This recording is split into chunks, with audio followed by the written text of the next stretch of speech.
Welcome to Wall Street Unmasked, how the truth hurts their wallet. I'm Dave Nassief. And today we're going to talk about how class rank gets turned upside down. In 2008, during the Great Recession, a young man graduates from law school second to the last in his class. Legal jobs were very hard to come by at that time, even for top graduates, so he knew his job prospects were very slim. But the thing is, he had a superpower. He chose to go to a state university and worked multiple summer jobs and part-time during the school year, and was able to graduate as a result from law school completely debt-free with a small cushion of savings. Now, with no monthly debt breathing down his neck, he decided he could take a risk, and he opened up his own law practice. Now, in the beginning, he had no mentor to guide him, so in the beginning, he would take on clients sometimes for no money at all, just to gain experience. For those first 13 months, he made very little money, but then the tide turned, and business started to pick up significantly. So much so, he needed to hire an attorney to help him. So he hired someone from his class, a very bright student who was actually number one in the class. But this valedictorian was drowning in student loan debt and desperately needed a paycheck just to stay afloat. So many people, when it comes to debt, they just look at the interest rate. But the real trap in debt is it suffocates our options in too many cases, and it limits your real potential.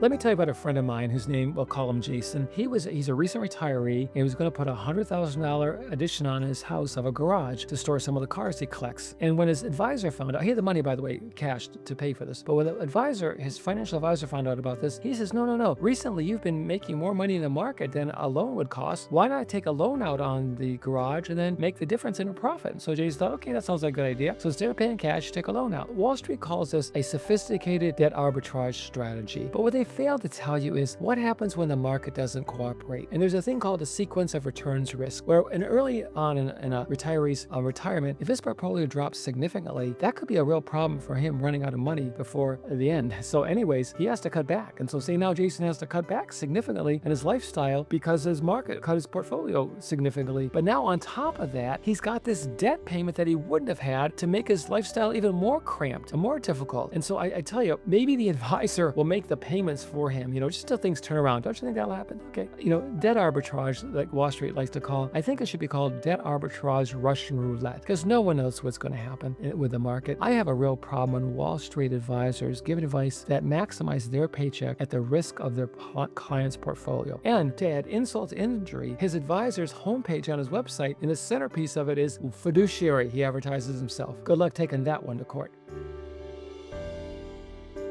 Let's see when debt can turn setbacks into disasters. Let's say you have a job where you get laid off due to a downsizing because of a recession, and you took out years prior a 30-year mortgage based on your mortgage lender's advice, and you're now in year 12. But the problem is your investments have crashed, you're behind in payments, and foreclosure looms. Now, you're not just looking for a job, you're looking for a job with 10x the stress because you're fighting to keep a roof over your family's head. But let's say your debt situation was handled differently. Same recession, same job loss, but this time earlier when the mortgage lender offered you a 30-year loan, you ignored his advice and got a 15-year loan. And when you could, you made extra payments along the way. And so now in year 11, you have a mortgage-free house. And in year 12, when you get laid off, you don't have the stress of worrying about foreclosure because you and your family are secure. And now you can look for a job with real clarity, real focus, and a calmness within. The moral is never let the lender's guidelines become your buying guidelines.